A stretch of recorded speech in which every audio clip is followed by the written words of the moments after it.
여러분 정말 진짜로 오늘도 잘 견디고 계십니까? 뉴스파이터 김민수입니다.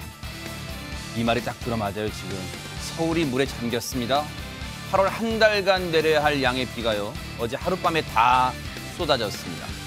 기상 관측이 시작된 지 115년 만에 가장 많은 양의 비라고 하는데요.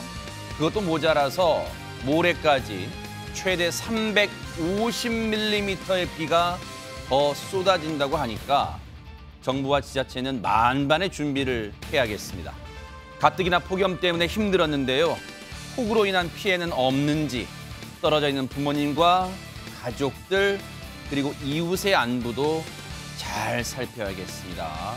너무너무 걱정됩니다. 8월 9일 화요일 뉴스파이터 시작해 보도록 하겠습니다.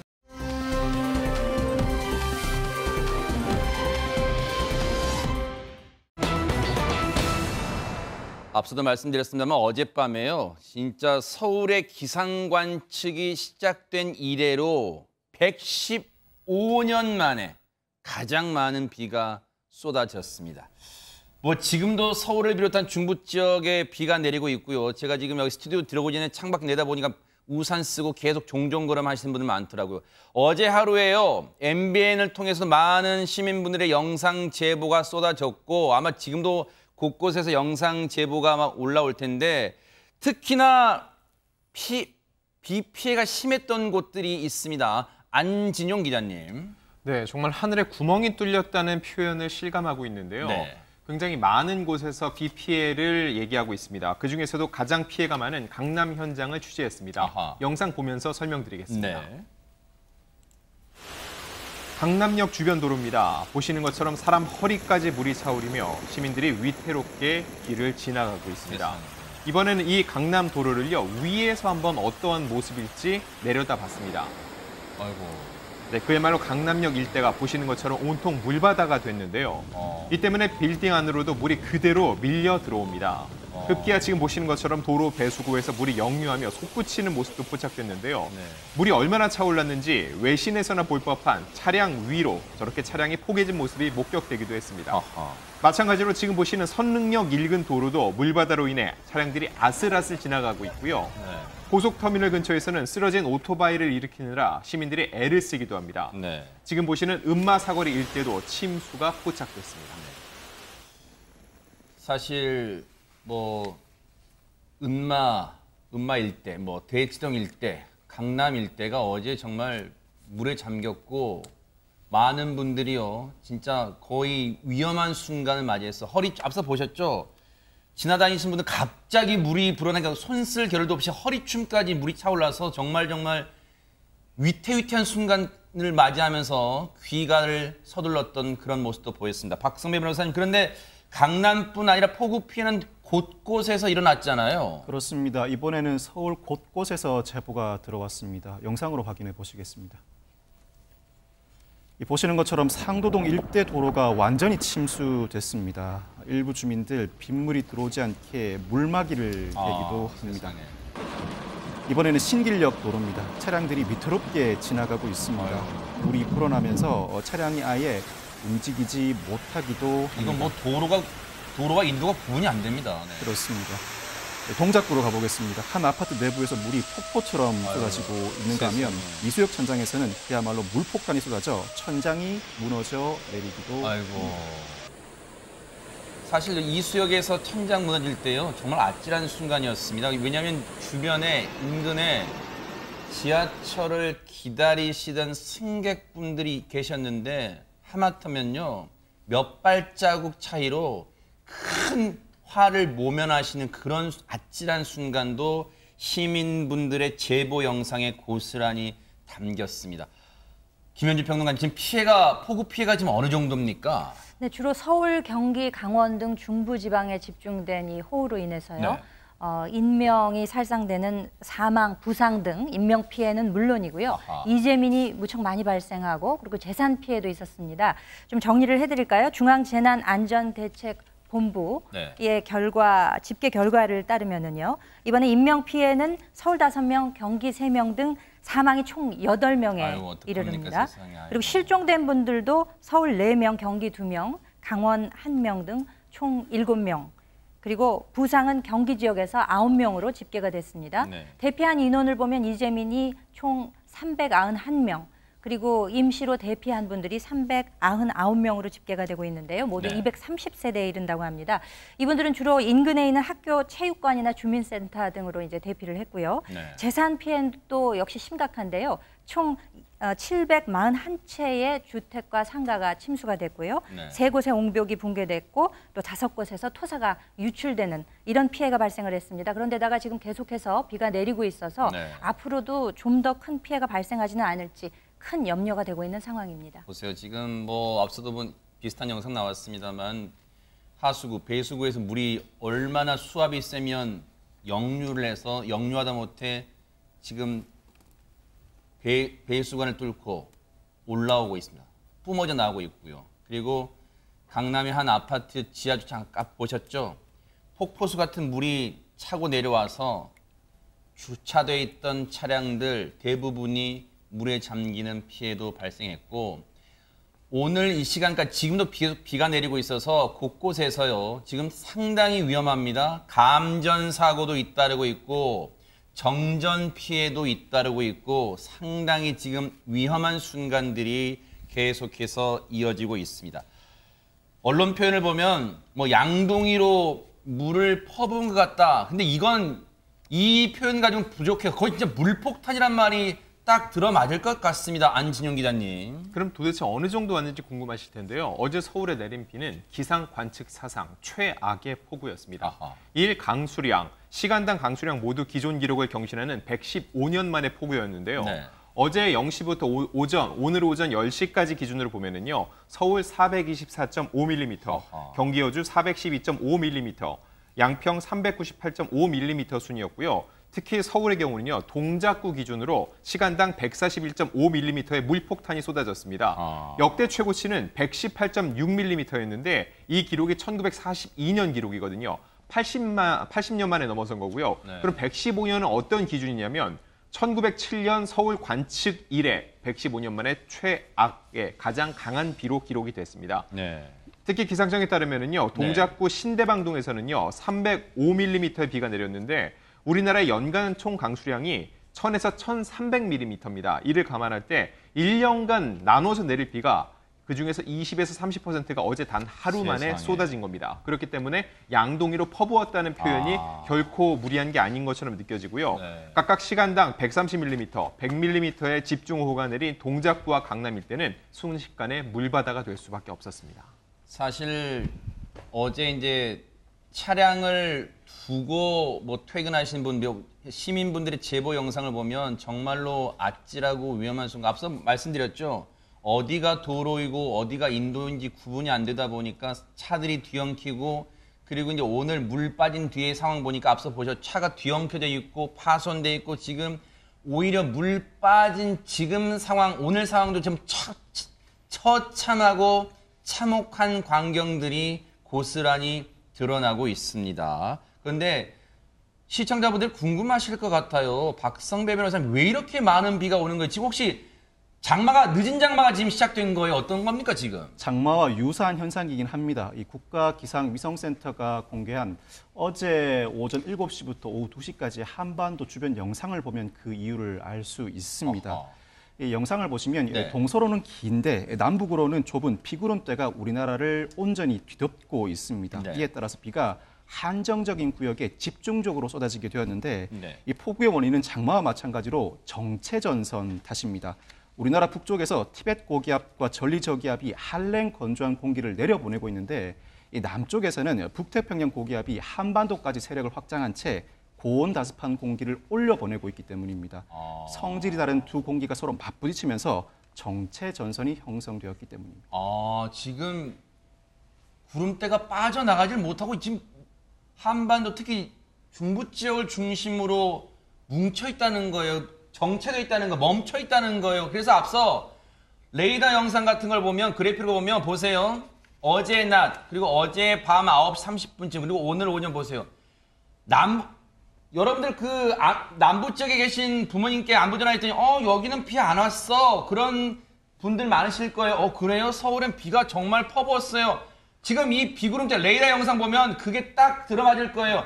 중부 지역, 서울과 경기 중심으로 한 중부 지역을 가로 길게 구름대가 보세요. 저렇게 지금 이 시각 현재의 모습인데 구름대의 모습인데요. 남부 지방은 거의 없잖아요. 중부 지방을 보세요. 색깔이 거의 붉은 황색 저런 구름대가 지금 진하게 이 배치가 되어 있습니다. 그만큼 여기에 내일, 그러니까 모레까지 최대 350mm 비가 더 쏟아져 내린다고 하니까 걱정이 이만저만이 아닐 수가 없어요. 오히려 지방에 계신 부모님들이 서울에 사는 자녀분들 지금 걱정하느라 전화가 아마 쉴 새 없이 아이 괜찮니? 아들아 괜찮니? 딸아 괜찮니? 아마 이런 전화를 지금 계속해서 하지 않을까 이런 생각을 해봅니다. 그런데 지금 강남 지역 앞서 말씀드린 것처럼 어제 물론 다른 지역도 피해가 많았습니다만 서울로 치면은 강남 지역의 피해가 극심했습니다. 그런데 이런 생각하실 거예요. 강남 지역의 피해가 이번이 처음은 아닙니다. 왜 강남 지역에 폭우가 내릴 때마다 이렇게 침수 피해가 큰지 일단 기상청 얘기를 먼저 듣고 이어가 보도록 하겠습니다. 전 세계적으로 이루어지는 파동 중에 우리나라는 동쪽의 블로킹이 형성되면서 대기 상층의 찬 공기, 대기 하부의 뜨거운 수증기가 충돌하며 만들어진 정체전선으로 인해 영향을 받았습니다. 정체전선의 위치가 그림에서 보시다시피 우리나라 서울의 절반을 덮는 경기 남부 쪽에 형성이 되면서 거의 남북 이동이 없이 수시간 동안 영향을 주었기 때문에 강남을 비롯한 경기 남부에 매우 많은 양의 비가 뿌렸던 것으로 분석하고 있습니다. 정체전선으로 인해서 강남 일대에 비가 많이 내렸다. 사실 맞는 말이긴 하겠죠. 기상청이 얘기를 한 거니까. 그런데 이것만 가지고는 왜 서울의 다른 지역에 비해 상대적으로 강남 지역의 침수 피해가 극심할까 궁금증을 덜기에는 조금 부족해. 그래서 전문가 얘기도 들어봤어요. 마저 들어보시고 이어가 보도록 하겠습니다. 강남역 주변 지역은 주변 지역 다른 그 인근 지역보다 지대가 굉장히 낮게 돼 있거든요. 주변에 역삼동이나 양재동이나 뭐 신사동 이런 쪽에서 비가 왔을 때 대부분 다 강남역 쪽으로 이렇게 이제 다 물이 모이게 되는 소위 이제 항아리 구조라고 이렇게 얘기를 하는데요. 그런 구조 때문에 비가 왔을 때 물이 많이 모일 수 있는 그런 지리적인 특수성이 있고요. 물이 배출되는 우수 관로라든지 이런 부분들이 그 사이에 많이 정비가 됐긴 했습니다만 그럼에도 불구하고 이렇게 이제 모여드는 물을 전부 다 이제 동시에 배출하기에는 상당히 좀 한계가 있어서. 최진봉 교수님, 지금 전문가 얘기 들어보니까 항아리 구조라는 걸 얘기하는데 되게 구체적으로 무슨 얘기일까요, 이 말이? 무슨 얘기냐면 다른 지역보다 예를 들면 강남역 주변에 있는 지역보다 강남역이 좀 낮다는 거죠, 지대가. 약 한 10m 정도가 낮아요, 전체적으로. 네. 그리고 역삼역에 비해서는 14m가 낮다고 그래요. 그러니까 물이 이렇게 깔때기처럼 쫙 모여들게 되는 거죠, 결국은. 그러니까 이 비가 너무 많이 오면 서초역, 지금 그림에 보시면 서초역이나 역삼역보다 강남역의 지대가 낮아요. 그러니까 물이 이제 낮은 쪽으로 흐를 수밖에 없잖아요. 네. 그래서 항아리 위치상 그러겠네요, 진짜. 네. 항아리 지형이라고 얘기하는데 그래서 강남역이 이게 비가 많이 올 때마다 침수가 일어나는 그런 원인이 된다고 볼 수 있고 네. 또 하나는 이게 이제 처리를 하려면 사실 그 반포천으로 모여야 되거든요. 근데 반포천에 이 상류부의 통수 능력이 좀 부족한 부분도 문제가 되고 있어요. 그러니까 반포역으로 옆으로 지나고 있는 반포천에서 이걸 잘 수용해서 물이 빠져나가야 되는데 그러지 못하는 부분도 있고 이런 부분들이 총체적으로 강남역 쪽으로 늘 침수가 발생할 수밖에 없는 구조다. 그럼 결국 이제는 이 강남역을 중심으로 해서 집중적으로 물을 어떻게 빨리 빼낼 거냐 하는 부분에는 연구가 필요할 것 같고요. 그다음에 이제 서울시에서는 이번 일을 계기로 해서 강남역 주변의 이 상습 침수 구간을 바꿀 수 있는 대책들이 필요한 상황이라고 볼 수 있습니다. 보세요. 지금 사람이 저렇게 보세요. 중심을 못 잡고 얼마나 물살이 세면요. 물살이 휩쓸려 가고 그 주변 동료분이 잡으려고 하는데도 잡지도 못하는 상황, 그런 상황까지 빚어졌고 혹시 그 서울의 탄천 주차장 이런 데 있잖아요. 거긴 차들이 많이 버스도 그렇고 주차가 많이 되어 있잖아요. 그런데 차가 둥둥 떠내려가기도 하고요.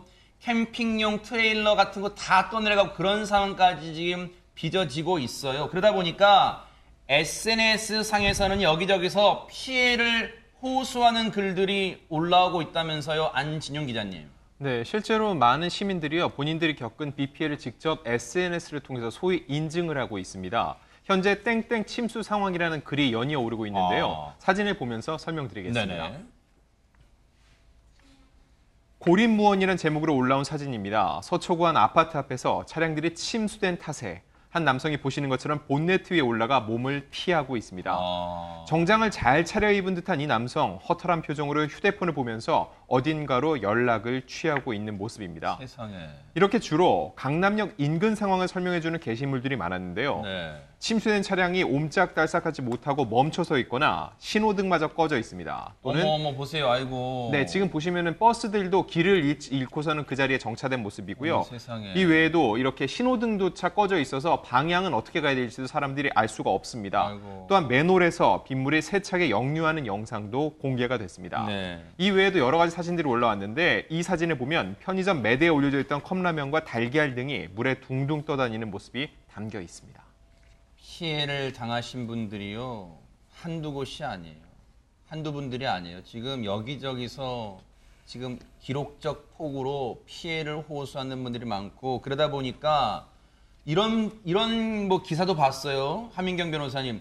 퇴근하고 집에 와봤더니 집이 침수됐더라. 뭐 이런 분도 있고 아예 퇴근 포기하신 분도 많고 뭐 그런 얘기도 많아요, 지금. 네, 그야말로 이제 퇴근길이 상당히 고통스러웠고 이제 대란이었다라고 전해지고 있습니다. 아하. 네, 이제 그 아까 전에 말씀드렸던 것처럼 이제 강남역에 집중적으로 이제 비가 오다 보니까 네.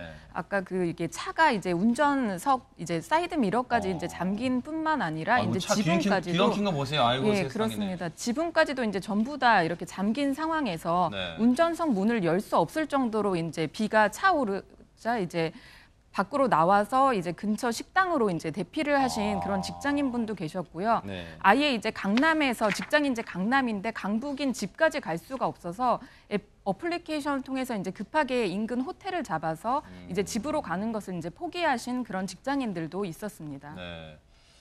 그리고 한 식당에서는요, 기사를 보니까 갑자기 식당 1층에 이 물이 들이닥쳐서 식당 손님들을 2층으로 긴급하게 대피시켰대. 왜 그러냐면 갑자기 물이 들어오니까 감전 사고가 일어날 수 있잖아요. 그래서 급하게 2층으로 손님들을 대피시켰다는 그런 이 상황도 발생해서 정말로 긴박한 상황이 이어졌어요. 그러면서 앞서 말씀드린 것처럼 여기저기 피해가 속출하고 있고 피해자분들의 얘기 한번 들어보시고 이어가 보도록 하겠습니다.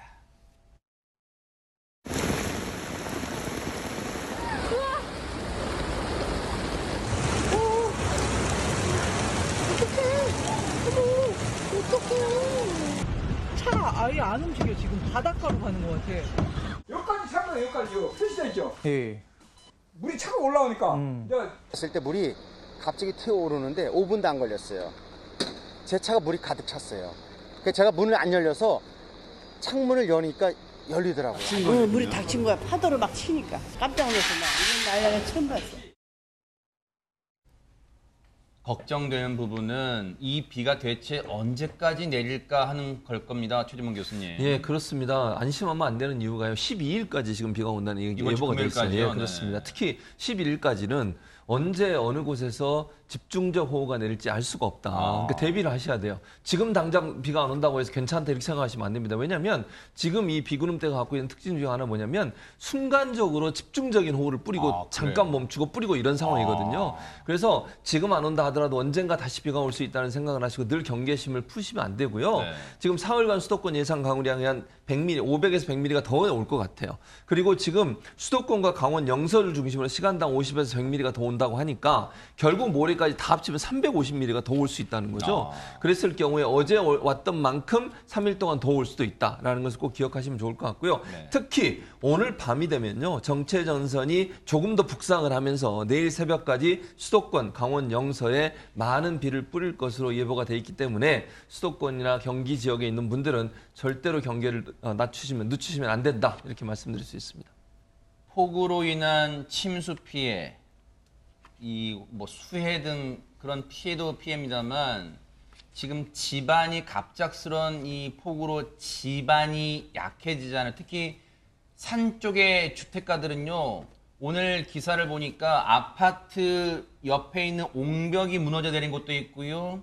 그럼 산사태가 우려가 됩니다. 갑작스런 폭우가 내리다 보면 이 흙더미가 내려앉을 수 있잖아요. 그러다 보니까 산사태도 우려가 되기 때문에 정말 만반의 준비를 다 하셔야 돼요. 그리고 우려되면 아예 대피를 안전한 곳으로 대피를 하시는 것도 방법이에요. 왜냐하면 밤 사이에 갑자기 기록적 폭우가 내리면 갑작스럽게 폭우가 내리면 손쓸 겨를도 없이 무방비로 정말 큰 화를 당할 수도 있기 때문입니다. 그런데 잇따른 폭우 피해가 지금 전해지는 가운데 서울 관악구에서요. 정말 안타까운 소식이 들려왔습니다. 안진용 기자님. 네, 서울 관악구 반지하 주택에 살고 있던 발달장애 가족이 이 침수로 고립돼 3명이 사망하는 안타까운 사고가 발생했습니다. 세상에. 네, 이들은 자매 모친과 함께 4명이 거주하고 있던 것으로 알려졌는데 모친은 병원 진료를 위해서 당시 집을 잠깐 비웠던 것으로 전해졌습니다. 지금 이곳인가 보네요. 네, 세상에. 바로 지금 사고가 발생한 그 반지하 주택인데요. 아유. 9일 경찰에 따르면은요. 발달장애를 앓고 있던 40대 여성과 그 여동생인 A씨 그리고 A씨의 13살 된 딸이 숨진 채 발견됐습니다. 아유. A씨는 전날인 오후 8시 55분쯤 지인에게 집에 물이 차오른다면서 구조 요청을 했고요. 지인이 9시쯤 경찰에 신고를 했습니다. 경찰은 현장에 출동한 뒤 주택 내 물이 이미 많이 들어차 있어 배수 작업이 필요하다고 보고 소방당국에 공동 대응을 요청했고요. 그러나 배수 작업 이후 이들 가족이 발견됐을 때는 이미 숨진 상태였습니다. 경찰은 이들이 침수된 집안에서 빠져나오지 못하고 익사한 것으로 보고 있습니다. 경찰이 출동한 경찰마저 이 소방서에 이 배수 작업을 요청했다는 것은 지금 그만큼 긴박했다는 거 아니에요, 상황이? 예, 그렇습니다. 왜냐하면 지금 물이 갑자기 들이닥쳤는데 이유가 있어요. 저 건물 앞에 싱크홀이 발생을 한 거예요. 그 싱크홀이 발생하면서 물이 그냥 한쪽으로 흘러들은 거죠. 왜냐하면 지대가 낮아지게 되잖아요. 무너지게 되니까. 그렇게 되니까 반지하 쪽으로 물이 흘러 들어왔고 순식간에 물이 차면서 허벅지까지 물이 찼다는 거예요. 근데 이제 반지하지 않습니까? 네. 그래서 사실은 현관문을 열려고 아무를 해도 열 수가 없었다는 거예요. 세상에, 아유. 너무 물이 수압이 세니까. 아유. 그리고 유일하게 탈출할 수 있는 건 지금 보여지는 저 창인데 방범창인데 방범창을 뜯을 수가 없었대요. 2명의 주민들이 달라붙어서 아유. 저걸 뜯고 어떻게 했는지 지금 보이는 싱크홀이고요. 저걸 뜯어내가지고 사람을 구해내려고 했는데 뜯을 수가 없어서 계속 기다리고 있었는데 물이 너무 차니까 소방차가 오더라도 진입을 못하는 거예요. 그러니까 밤 11시가 넘어서야 물이 좀 빠지면 소방차가 왔고 물을 좀 빼고 그리고 방범차를 강제로 뜯어내고 구해냈는데 결국 이제 안타까운 일이 벌어지고 말았습니다. 어떡합니까, 세상에. 천재지변이 이렇게 무고한 목숨을 지금 앗아가고 있습니다. 오늘 이 사고 현장에요. 윤석열 대통령이 현장을 찾았다고 하는데요. 관련 영상 보시고 이어가 보도록 하겠습니다.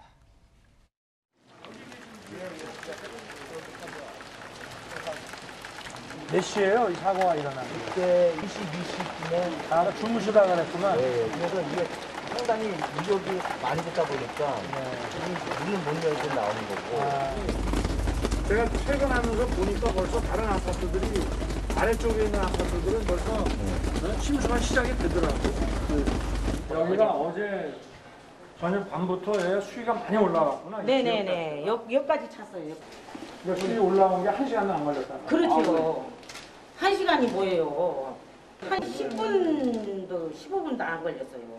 저기 먼저 저쪽에는 아빠가 와가지고 주차장 쪽에서 그거를 뜯었어요. 방충망을. 근데 여기는 뜯을 수가 없었어요. 보신 것처럼 윤석열 대통령이 여러 곳곳 침수 피해 현장을 이제 방문한 모습이에요. 그런데 지금 일각에서는 이제 논란이 일고 있는 게 지금 조금 전에 윤석열 대통령의 얘기 중에도 나옵니다만 어제 퇴근할 때 보니까 저지대 아파트는 이미 곳곳이 물이 찼더라. 이런 말을 했어요. 퇴근했다는 거잖아요. 근데 박성배 변호사님, 퇴근 후에 서초구 집에서는 뭐 이후에 대응하느라 나가지 않았다. 이것 때문에 뭐 논란이 일고 있다면서요? 그렇습니다. 윤 대통령이 어젯밤 폭우로 자택 주변 도로가 모두 막히자 이동을 단념하고 집에서 관련 보고를 받은 것으로 전해지고 있습니다. 이에 따라 윤 대통령 상황에 맞춰 출근 시간 조정을 강력 촉구하거나 위험 지역에 각별한 대책을 강구하라는 지시기를 내리기도 한 것으로 전해지고 있는데 이와 관련해 그렇다고 하더라도 대통령이 수도권 집중호우로 비상사태가 발생했는데 현장이나 상황실에 있지 않고 집에서 머문 것 자체가 부적절하다는 비판이 크게 일고 있습니다. 네. 이 비판에 대해서 대통령실 해명을 내놨습니다. 네. 물론 자택 주변 침수 피해도 존재했지만 대통령이 현장에 나오겠다고 하면 못 나올 이유는 없었다는 겁니다. 그보다도 이 현장의 인력들이 현장에서 한창 대처를 하고 있는데 대통령이 직접 현장이나 상황실을 방문하게 되면 의전 등으로 상황 대처 역량이 떨어질 수 있어서 집에서 머문 채 관련 보고를 받고 지시를 내렸다는 것입니다. 뭐 이렇게 보는 쪽, 보기에 따라서는 대통령과 대통령실 대응이 적절했는가 뭐 논란이 충분히 일 수 있는 대목인데 일단 김현주 평론가님, 대통령실이 이러이러한 상황이었다. 일단 입장을 내놨어요. 어떻게 봐야 될까요? 그 말씀대로 대통령실에서의 발표한 것과 같이 섣불리 현장을 방문할 경우에 오히려 그 현장에서의 대응 역량이 떨어질 수 있다. 그러니까 이제 쉽게 얘기하자면 전혀 도움이 안 될 수 있다. 이런 상황이 발생하는 경우가 과거에도 왕왕 있었습니다. 그리고 그 대통령이 지금 사저에 거주 중인데 아시다시피 그 주변에도 서초구 관악 동작 쪽으로 어제 무척 많은 비가 내렸기 때문에 침수 상황이 있었고 차량으로 이동하거나 혹은 헬기로 이동하기에도 마땅치 않은 상황이었기 때문에 행안부 장관으로부터 또 보고를 받고 지자체나 산림청, 그 유관기관의 보고를 받으면서 새벽 3시까지 지시사항을 모두 내려 하달했고요. 또 출근 시간 조정 같은 아주 필수적인 상황에 대해서 일찌감치 이미 지시사항이 내려져 있던 것으로 알려져 있습니다. 그러니까 피치 못하게 현장 방문을 할 경우에 오히려 불필요한 그 좀 현장에서의 곤란한 상황을 피하기 위한 그런 조치가 아니었나 그렇게 생각이 됩니다. 최진봉 교수님, 그렇다면 윤석열 대통령의 어제 저녁 상황의 이 행동을 비판하는 쪽에서는 그러면 어떻게 했어야 된다는 걸까? 비옷 입고 현장 갔어야 된다는 얘기인가요? 그리고 그 진두지휘 했어야 된다는 건가요? 아니면 재난안전본부라도 갔어야 된다는 건가요? 무엇 때문에 이게 지금 좀 대처가 미흡했다고 비판이 일고 있을까요? 그러니까 어제 이제 300mm, 400mm 이상 비가 왔잖아요. 그리고 이제 피해가 저렇게 많이 발생하고 본인도 말씀하신 것처럼 가시면서 보니까 아파트에 침수된 곳도 있었다고 말씀을 하셨어요. 그러면 저는 국민들이 원하는 것은 대통령이 차를 돌려서 집무실로 돌아가는 거예요. 집에 가는 게 아니고. 비상사태잖아요. 물론 대통령이 뭐 집무실에 있어서 여러 가지를 할 수 있느냐. 그렇다 하더라도 즉각적으로 대응할 수 있는 시스템 운영된다고 봅니다. 물론 공무원들 다 제자리에 지키면서 열심히 일을 했을 거예요. 대통령이 물론 집에 가서 뭐 전화로 할 수 있겠죠. 전화로 하는 것과 현장에 집무실에 남아서 정말 국민들과 함께 아픔을 같이 하면서 국민들이 피해를 당하는 것이 있는지 없는지 세심하게 살피는 모습을 보여주는 것은 도리어 국민들에게 지지를 받을 수 있는 방법이라고 저는 생각해요. 그래서 이게 대통령께서 물론 뭐 집에 돌아가서 전화로 했다고 하시는데 전화로 하는 것보다 상황실이나 아니면 집무실에 앉아서 끝까지 밤늦게까지 이거 다 챙기고 그리고 아침에 딱 나와보세요. 국민들이 얼마나 좋아하겠습니까? 좋아한다는 제가 표현은 뭐냐면 지지를 하겠냐는 거예요. 대통령 우리 함께하고 있구나. 이 어려운 상황에서 정말 이 모든 컨트롤 타워의 역할을 하고 계시는구나. 이런 생각이 들지 않겠어요? 그런 부분에 대한 아쉬움을 얘기하는 거예요. 그러니까 저는 대통령께서 뭐 집에서도 했다 이렇게 얘기할 수 있지만 국민들은 그거보다는 대통령이 상황실에 앉아서 진두지휘하는 모습을 보고 싶어 하신다. 이걸 좀 아셨으면 좋겠습니다. 서울을 비롯한 수도권에 지금 폭우 피해가 잇따르고 있죠. 그리고 상당히 많은 분들이 피해를 호소하고 있는데 이런 가운데 한 구청장의 태도가 지금 도마 위에 올랐다는데요. 무슨 내용일까요? 박성배 변호사님. 어제 저녁 박강수 마포구청장이 자신의 SNS에 글과 사진을 게재했습니다. 월요일 저녁, 비가 내리는 월요일 저녁, 배가 고파서 직원들과 전집에서 식사하고 있습니다. 맛있는 찌개에 전까지 꿀맛입니다라는 글이었고 식사하는 모습을 담은 사진이었습니다. 이 사진 중에는 손가락으로 V포즈를 취한 사진도 포함돼 있습니다. 이에 대해서 수도권 폭우로 곳곳에서 피해가 속출하는 상황에서 구청장이 먹방 사진을 올렸다며 문매를 맞고 있습니다. 누리꾼들은 지금 웃음이 나오냐? 밖은 아비규환인데 먹방 사진을 올려버렸다면서 박 구청장을 강하게 비판했습니다. 현재 SNS에는 이 해당 게시물을 찾아볼 수 없는데 여론이 심상치 않자 급히 게시물을 내린 것으로 추정됩니다. 어제 저녁이면은 마포 쪽에도 우리가 알기로 어제 비 피해가 심했단 말이에요. 근데 마포구 자기 관할인데 저렇게 맛있게 드세요? 그리고 부위를 그려요? 꿀맛이에요? 지금 어제 저녁조차 못 드시고 침수 당해서 물 퍼내기 하느라 진짜 혼비백산했던 그런 주민분들은 뭐 안중에도 없습니까? 엊그제 지방선거였잖아요. 표 달라고 구민들의 머슴이 되겠다고 했을 거 아니에요. 표 달라고. 밥이 넘어갑니까? 그런데 이 먹방 사진을 지금 글쎄요 내렸는지는 모르겠어요. 요즘 지금 안 보인다니까. 내린 것 같아요. 다른 사진으로 뭐 대체했다는데 어떤 사진입니까? 안진용 기자님. 말씀하신 것처럼 마포구에도 피해가 있었습니다. 이걸 어떻게 할 수 있냐면요. 원래 사진을 내린 후에 이 구청장이 올린 사진을 보면은요. 9일 새벽 4시 50분경 올라갔는데 마포구의 도로 땅 꺼짐 현장에 방문한 사진을 올렸습니다. 결국은 이 얼마나 문제가 있는 상황인지를 이제 인식했다는 건데요. 비 피해가 속출한 상황에서 본인이 사진을 올렸다가 바꾼 뒤에 그 다음에 올린 글도 문제가 됐습니다. 그 내용을 보면은요. 10,000원짜리 김치찌개와 전을 먹었습니다. 술은 마시지 않았습니다.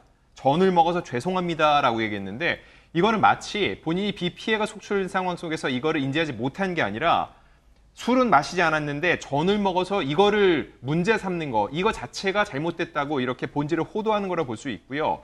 본인이 이렇게 사진을 삭제한 거는 부적절했다는 거 알면서도 그 지적은 또 악의적인 댓글이라고 얘기를 했습니다. 결국 그 대처 역시 부적절했다는 반응이 나오고 있습니다. 참, 점입 가경입니다. 이게 지금 기초자치단체장의 현 주소입니까?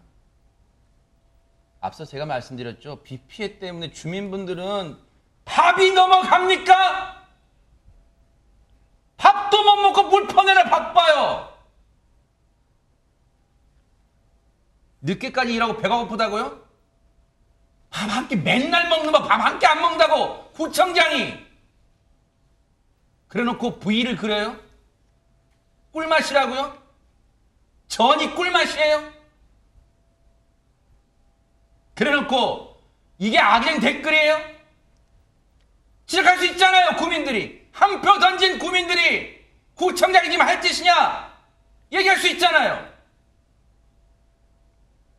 지금 비싼 거 먹었다고 뭐라는 거예요? 왜 본질 호두에 10,000원짜리 김치찌개 누가 비싼 거 먹었다고 합니까 지금? 지금 본질을 파악 못하는 거예요? 해명 내놨습니까? 안 내놨습니까? 안진용 기자님. 네, 이거에 대해서 아직 구체적인 해명이 나오지는 건 좀 더 파악을 해봐야 되는데 네. 중요한 거는 대처하는 자세라고 볼 수 있습니다. 지금 비 피해가 서울에서 굉장히 속출하고 있고요. 또 마포구에서도 본인이 땅 꺼짐 현장을 방문할 정도로 문제가 있다는 인식을 하고 있는데 정작 이거에 대해서 문제를 삼고 있는 네티즌들에 대해 그 안에는 분명히 마포 구민들도 있을 겁니다. 그런데 왜 본인들에게 이런 악의적인 댓글을 다느냐는 식으로 오히려 적반하장식 태도를 보이는 거는요. 말씀하신 대로 기초단체장의 기본적인 태도라고 볼 수 없다는 반응이 지금 계속 나오고 있습니다. 이제서요. 최진문 교수님. 네. 정치인들이 그리고 자치단체장들도 이건 기초나 광역이나 다 똑같아요. 선거만 끝나면 180도 표변해요.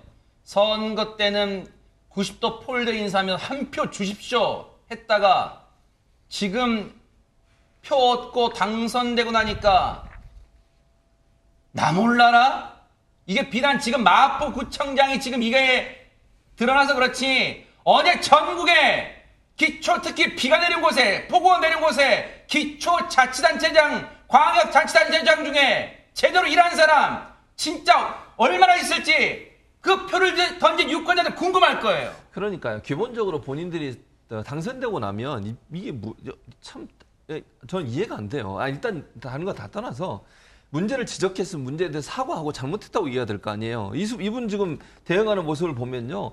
아주 그냥 비꼬는 거예요. 비꼬는 거. 자기를 비판하는 사람들에서 10,000원짜리 먹었습니다. 전 먹었고요. 술은 안 먹었어요. 왜 그걸 가지고 비판해요? 뒤에 그 말은 없지만 그렇게 들려요. 비판하는 사람들에 대해서 수용하고 정말 죄송합니다. 지자체장으로서 지금 국민들이 고생하고 있고 힘들고 고통받고 있는데 함께하지 못해서 미안합니다. 이제부터 열심히 하겠습니다. 이랬으면 그래도 어느 정도 이해는 할 거예요. 근데 지금 하는 행동을 보면 첫째는 이렇게 지금 비가 많이 내리고 있는데 어젯밤에 그럼에도 불구하고 직원들과 함께 식사하고 회식을 했다는 게 문제고요. 두 번째는요. 그 사진 올린 게 문제예요. 뭘 자랑할 게 있다고 저걸 올립니까 저기다가. 그리고 지금 국민들이 얼마나 고통받고 있는지를 느끼고 있다고 하면 현장으로 달려가야지. 지자체장이 지금 뭐 편하게 밥 먹고 있을 때예요. 근데 퇴근도 못 해가지고 물에 빠져가지고 집에도 못 가는 사람들이 지금 질비해 있는데 밥이 넘어가냐고요. 아까 말씀하신 것처럼. 이런 태도를 보이면서 나중에 또 선거 때 되면 고개 조아릴 거예요. 열심히 하겠다고 얘기하지 않겠습니까? 믿을 수 있냐고요, 대체. 저는요, 이런 지자체장들의 이런 태도 자체가 문제라고 보여요. 특히 이 박강수 구청장 정말 반성하세요. 그리고 사과해야 한다고 저는 봐요. 구청에 있는 구민들한테 사과하시고요. 이런 대응하는 게 더 큰 논란을 불러일으키는 겁니다. 중요한 건 잘못을 했으면 미안하고 죄송하다고 사과하는 게 맞지. 이게 지금 사과하는 태도입니까? 저는 국민들이나 구민들이 볼 때 이분에 대해서 어떤 생각을 할지 깊이 고민하시고 태도 바꾸시기 바랍니다. 박강수 구청장 하나는 제대로 성공했네요. 이번 기회에 박강수 마포구청장 이름 석자는 제대로 알린 것 같습니다. 유권자들은 어떻게 생각할지 궁금해지네요.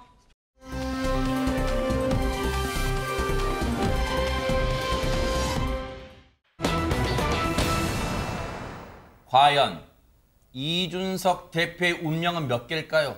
이준석 대표 운명 결정의 날, 사실 이런 제목이 정말 오래전부터 나오는데 진짜 오늘 뭐가 결정되는 거 맞습니까? 박성배 변호사님.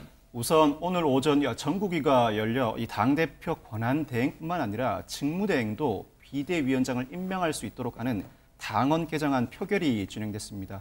ARS로 투표가 진행되었는데 전국위원 707명 가운데 509명이 참여해 457명이 찬성함으로써 가결됐습니다. 이어서 오늘 오후 화상의원총회에서 권성동 당대표 직무대행이 주호영 의원을 비대위원장으로 지명하고 의원들로부터 추인을 받았습니다. 그리고 오늘 오후 3시 30분경 전국위가 재개되었는데 네. 이 자리에서 비대위원장 임명안을 의결하게 되면 국민의힘은 비대위 체제 전환을 위한 절차를 일단 마무리 짓게 됩니다. 네. 비대위원장의 오선에 언론들이 계속 보도했습니다만 주호영 의원이 내정된 것으로 전해지고 있는데 아마 공식 발표가 뉴스파이트 끝난 직후에 전해질 것 같다는 게 현장 취재기다 얘기예요. 일단 오늘 저녁 뉴스 김주하 앵커 뉴스7에 보면 다 자세히 결과 나와 있을 것 같습니다. 관련해서 얘기 좀 들어보시고 이어가 보도록 하겠습니다. 먼저 오늘 전국위원회에 상정될 당헌 개정안과 비상대책위원장 임명안은 당과 윤석열 정부가 처해진 상황이 비상상황이라고 하는 인식하에 조속한 시일 내에 집권 여당으로서 국민적 신뢰를 회복하고 윤석열 정부의 안정적인 국정 운영을 뒷받침하기 위해 당헌 당규상 적법한 절차를 거쳐서 마련했다는 것을 말씀을 드립니다.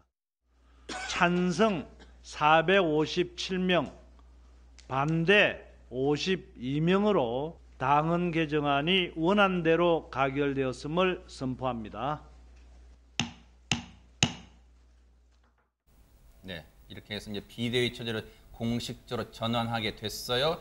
이렇게 되면 김현주 평론가님, 지금 이준석 대표의 SNS를 뉴스파이터 제작진이 마지막까지 막 검색하고 와서 뭐가 혹시 올라왔을까 하는데 아직까지 조용해요.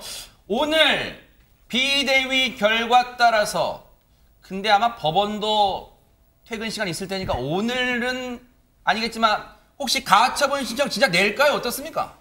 본인의 가처분 신청에 대한 의지는 좀 확고한 것으로 현재까지는 파악이 되고 있습니다. 그래요? 그 시점에 대해서는 아직 조금 생각해 볼 여유가 있는 것 같은데요. 왜냐하면 13일에 기자회견을 하기로 했거든요. 그렇죠. 그러니까 그동안 진행되는 사항들을 좀 보고 어떻게 할지를 결정할 시간적 여유는 좀 있다고 생각이 되는데, 그런데 분명히 본인은 경종을 울리기 위한 기록은 무조건 남겨야 한다, 이렇게 이야기를 하면서 가처분 신청에 대한 본인의 의지를 확고히 하고 있습니다. 네. 법적 대응을 할 것이라는 점에 관해서는 물론이고요. 또 가처분 신청뿐만 아니라 본안 소송에 대한 의지에 있어서도 안 할 이유가 없다, 이렇게 이야기를 했습니다.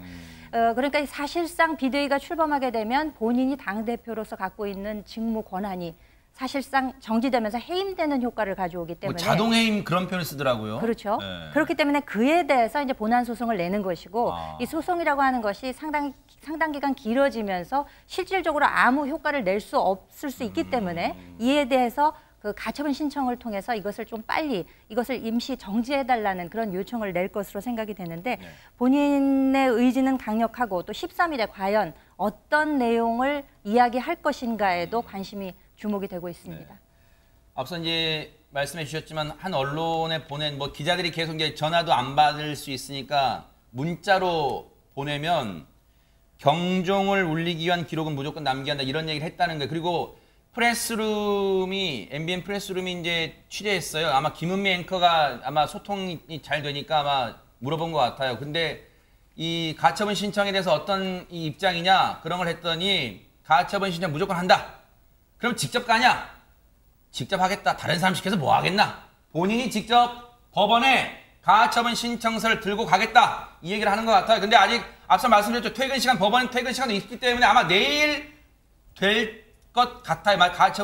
가처분 신청 낸다면. 그런데 이런 이준석 대표 지금 가처분 신청 법적 대응 지금 의지가 확고해요. 이런 이준석 대표 들으라는 듯 서병수 전국위 의장이 이런 메시지를 던졌습니다. 한번 들어보시고 이어가 보도록 하겠습니다.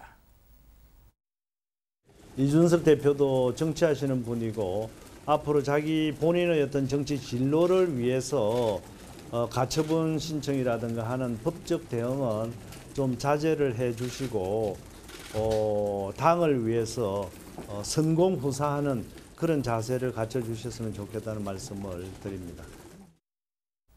이런 가운데 이준석 대표 의지는 확고하지만 지금 분위기가 사면초가예요. 왜냐하면 이른바 언론 표현으로 따지면 준석맘이라는 별칭을 가졌던 정미경 최고위원 어제 최고위원이 사퇴했죠. 결국 비대위 체제에 결국 합류하겠다는 거예요. 이런 가운데 이준석 대표에게 대장부답게 물러나라고 촉구한 사람도 있다면서요. 누굽니까, 최재문 교수님? 오세훈 서울시장이에요. 아하. 오세훈 서울시장이 뭐라고 그랬냐면 선당후사의 정신으로 대세에 따라달라 이렇게 요청을 했습니다. 원래 오세훈 시장 같은 경우는 이준석 대표를 지지를 했었고요. 이준석 대표를 이렇게 뭐 제가 표현을 쫓아내는 이 비대위 과정을 반대했었어요. 초기에는. 근데 이 결정이 되고 전국에서 통과되고 결정되고 이렇게 진행되는 과정에 있어서 입장이 바뀐 겁니다. 근데 대부분의 분들, 홍준표 의원도 사실 홍준표 시장도 이준석 대표를 지지하다가 바뀌었고요. 그리고 정미경 최고원도 마찬가지고요.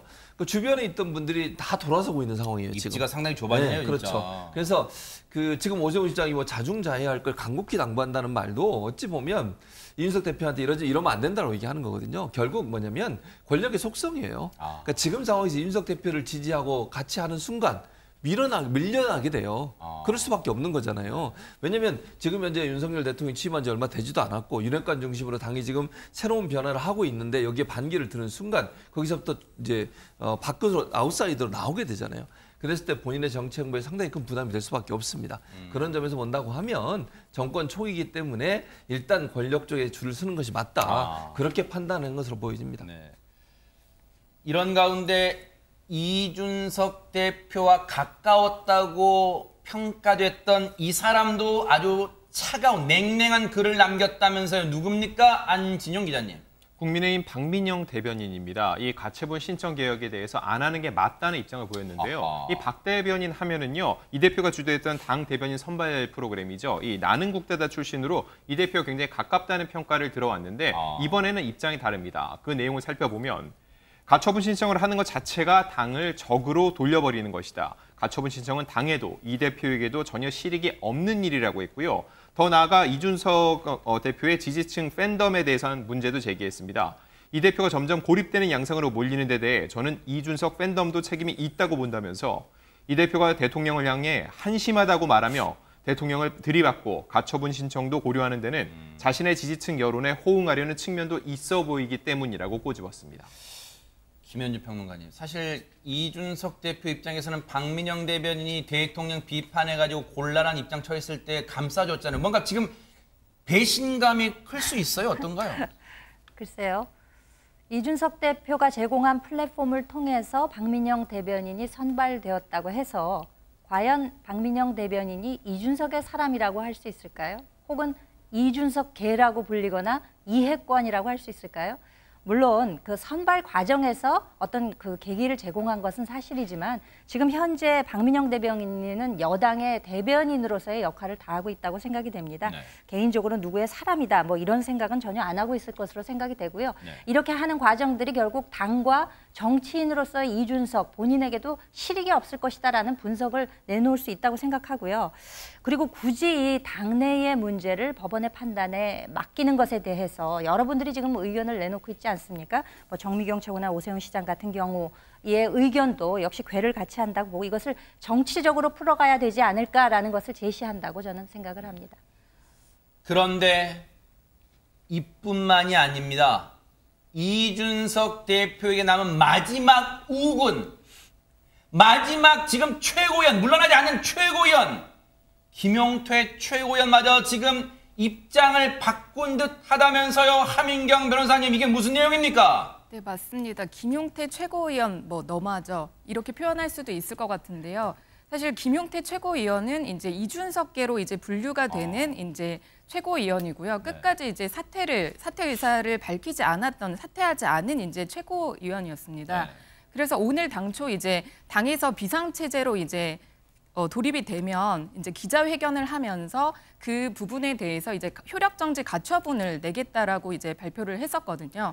그런데 기자회견을 취소하겠다고 이제 본인의 SNS에다가 이제 페이스북 통해서 이제 밝히면서 이제 당과 이 순간 이제 무엇이 국가와 국민 그리고 당을 위해서 중요한 것인지 이제 고민을 했다. 네. 그리고 이제 오늘 그래서 효력정지 가처분은 신청하지 않겠다. 하지만 당의 민주주의와 절차 민주주의를 지키기 위해서 최선을 다할 것이라고 이렇게 입장을 밝혔습니다. 네.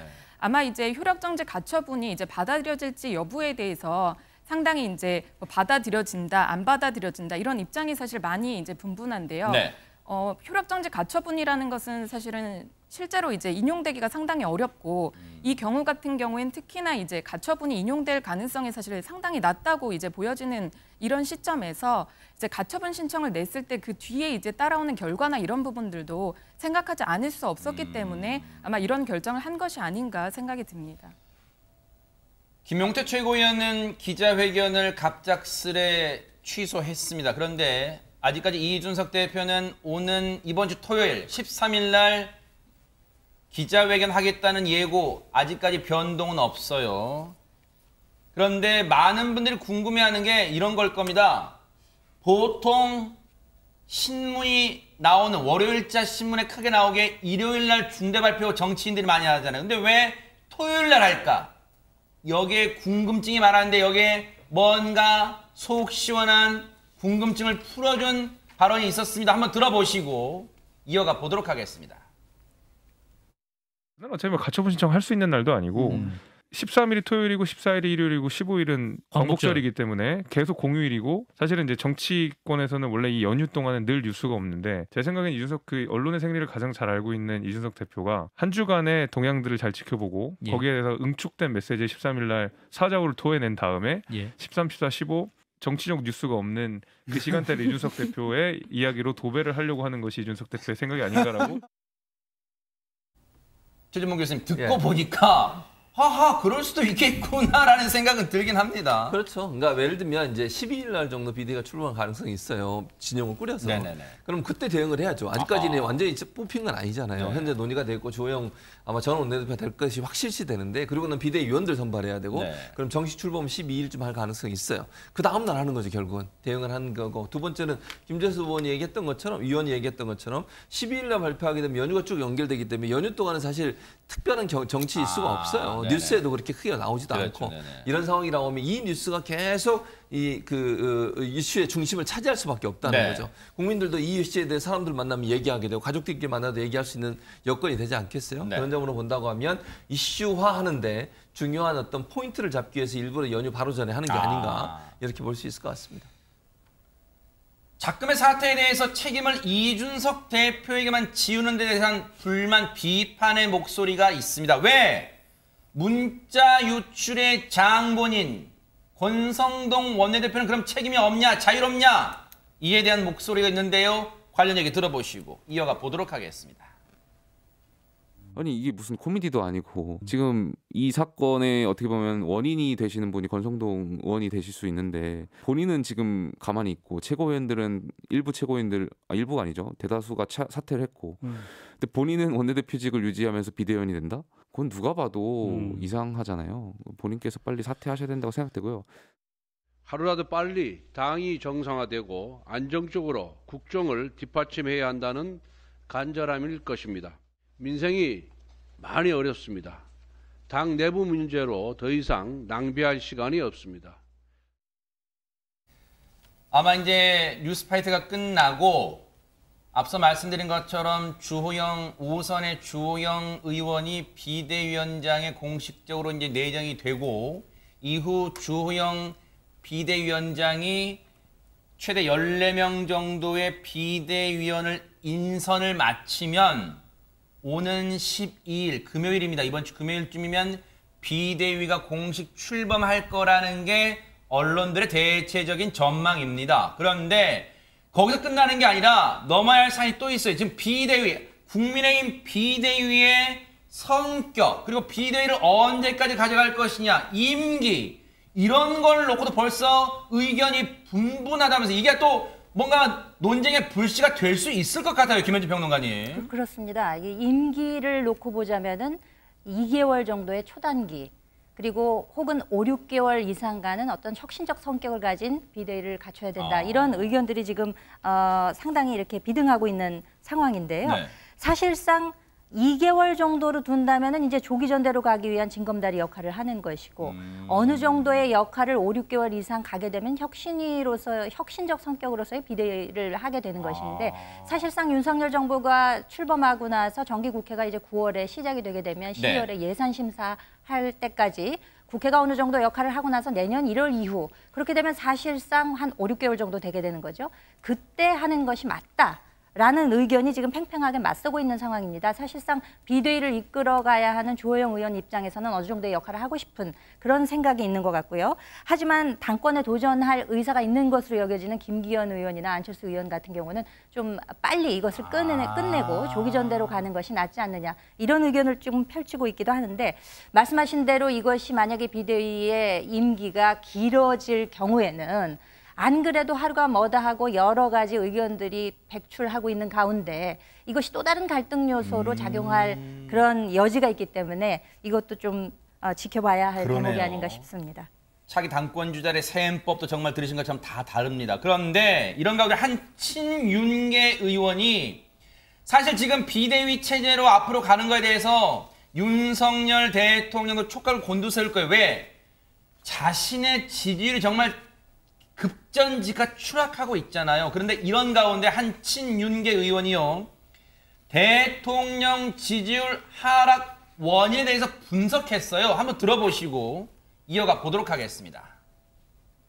윤석열 대통령 지지율이 지금 20%대까지 좀 떨어지지 않았습니까? 의원님은 그 원인을 어디에서 지금 찾고 계세요? 이거는 저 개인적인 이 생각입니다. 당내 분란이라고 생각을 합니다. 바른 말을 하고 조언을 하는 것은 공개적으로 언론에 나와서 하는 것이 아니라고 저는 생각을 합니다. 또 여론조사 기관에서 조사하는 설문을 봤습니다. 그분들의 면면을 보면은 어떤 성향을 가진 분들인지 전부 다 알 수 있지 않습니까? 이 정부의 이 추동력을 이게 약화시키고 힘을 빼서 정부가 올바로 국민들을 위해서 해야 할 일을 지금 못하게 이 환경이 만들어져 가고 있다. 그런 환경을 조성하는 분들이 분명히 있다고 저는 생각을 합니다.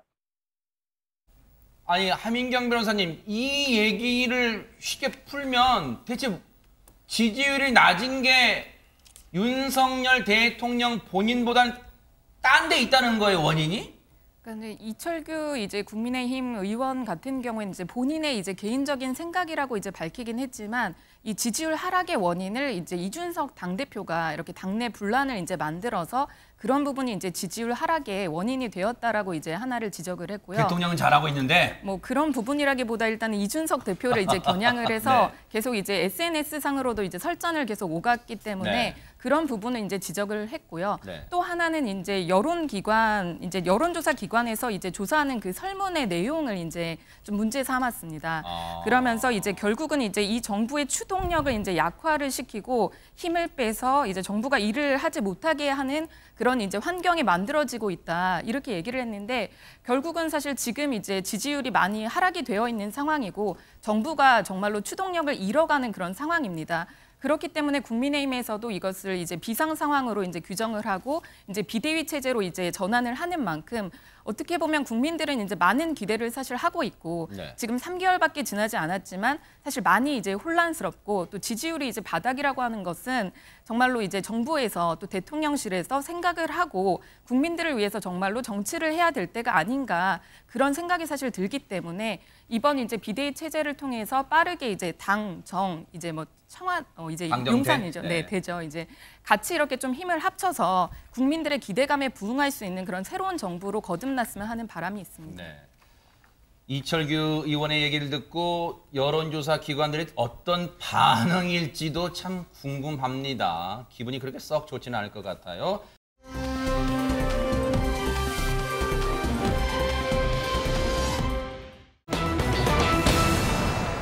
이재명 저격수 딴 데가 아닙니다. 바로 당내의 박용진 후보입니다. 그제 제주에서 열린 민주당 당대표 후보자, 그러니까 전당대회 지금 합동연설회에서 이재명 후보를 직격했습니다. 한번 들어보시고 이어가 보도록 하겠습니다. 이재명 후보는 왜 아무런 해명이 없습니까? 왜 아무런 책임도 지지 않습니까? 대선 패배 책임은 개항을 보궐선거 출마로 지고 이로 인한 지방선거 패배의 책임은 당대표 선거 출마로 지겠다는 말은 어이없는 궤변이고 비겁한 변명 아닙니까? 상당히 면전에서 상당히 강하게 발언했어요. 근데 더욱 언론에서 보면 더 논란이 일고 있는 건 이 발언 이후에 내려올 때 뭔가 상황이 벌어졌잖아요. 박성배 변호사님. 그렇습니다. 바로 이때 이재명 후보의 이른바 노룩 악수가 나오게 됩니다. 이미 여러 언론이 보도하긴 했지만 그 장면 다시 한번 보여드리겠습니다. 네네. 이 박용진 후보가 정견 발표를 마치고 내려오면서 이재명 후보에게 악수를 청하는데요. 이재명 후보, 다른 후보와 달리 오른손으로 악수를 받으면서도 시선은 왼손에 든 휴대전화로 향해 있고 끝까지 휴대전화만 바라보고 있습니다. 이를 두고 일명 노룩 악수라는 지적과 함께 논란이 인 것입니다. 재밌습니다. 네. 노룩으로 정치권이 참 많이 있어요. 뭐 노룩, 악수, 그것도 뭐예요? 그 김무성 전 대표 공항에서 나올 때 노룩으로 뭐 이렇게 가방 이렇게 한 거 있잖아요. 가방 저기 보좌진한테 준 거, 그런 것도 있고 뭐 등등 많습니다. 근데 이재명 후보가 이 논란 지금 언론에서 그리고 인터넷상에서 논란이 커지고 있으니까 이런 의식해서인지요. 오늘 박용진 후보에게 직접 사과했다는데 한번 들어보시고 이어가 보도록 하겠습니다. 오늘 박용진 후보님은 우리 화장실에서 만나가지고 인사를 했는데 여기 들어올 때는 또 악수를 안 해가서 혹시 또 영상이 문제되지 않을까 걱정이 됩니다. 화장실에서 제가 미처 손도 닦지 않으신 이재명 후보님께 손을 내밀었고 네, 제가 얼른 악수를 이재명 후보님이 아이고 미안했습니다 이러면서 그 주먹 악수를 했어요. 네. 만약에 손을 덥석 잡았으면 약간 아직 씻기 전이셔서. 네, 그래서 어쨌든 그날 제가 다른 거 뭐 집중을 하느라고 보느라고 제가 충분히 예를 못 갖췄는데 미안합니다. 별 말씀. 많이 섭섭하실 텐데 앞으로는 제가 잘 챙기도록 하겠습니다. 서운할 건 없었고 다른 분들이 오해하실까 봐. 네. 일단 이 라디오는 보이는 라디오다 보니까 저게 또 만천하에 드러나니까 마무리는 지금 훈훈하게 화기애애하게 했습니다만 그렇다면 다시 올라가서 애초에 왜 그랬을까요, 이재명 후보가? 그러니까요. 왜 그랬을까요? 저도 잘 모르겠는데 아마도 그러니까 본인의 해명은 이거예요. 그러니까 휴대전화에 뭐 중요한 얘기가 있어 그걸 보느라고 악수를 했다 그렇게 했다 하는데 네. 그렇다 하더라도 사실은 이제 누군가 와서 악수를 청할 때는 눈을 보고 악수하는 게 맞죠. 네. 그게 저는 맞다고 생각해요. 왜냐하면 상대방이 기분이 나쁘잖아요. 아무리 어린 사람이고 예를 들면 그렇다 하더라도 네. 악수를 청할 때는 그 사람이 눈을 바라보고 악수를 해야지 상대방이 악수를 청하는데 악수하는 사람 입장에서 눈을 안 본다. 그건 섭섭해요. 네. 저는 그건 분명히 잘못됐다. 그래서 이재명 어떤 의원이 오늘이라도 그렇게 얘기하고 사과한 건 잘했다고 생각해요. 네. 물론 뭐 마음이 상해서 그런지 그건 잘 모르겠어요. 지금 뭐 제가 뭐 이재명 후보가 아니기 때문에 뭐라고 말씀을 드릴 수는 없지만 네. 어떤 상황이라 하더라도 그런 상황이면 가능한 한 눈을 마주치고 악수하는 게 필요하다. 앞으로 네. 이런 것 때문에 구설수 오르면 본인한테 도움이 안 된다는 꼭 말씀드리고 싶습니다. 지금 분위기는 뭐 언론을 펼 어대명 쪽으로 가는지는 모르겠습니다만 지난 주말 이틀간에 열린 경선에서는 압도적으로 이재명 후보가 다른 당대표 후보 강훈식 후보나 박영준 후보에게는 앞서고 있어요. 현재까지는 압도적으로 1위예요. 근데 아직까지 뭐 경선 남았으니까. 그런데 이재명 후보가 당대표가 되면 반드시 이것을 하겠다고 포부를 밝혔어요. 그 얘기 한번 들어보시고 이어가 보도록 하겠습니다.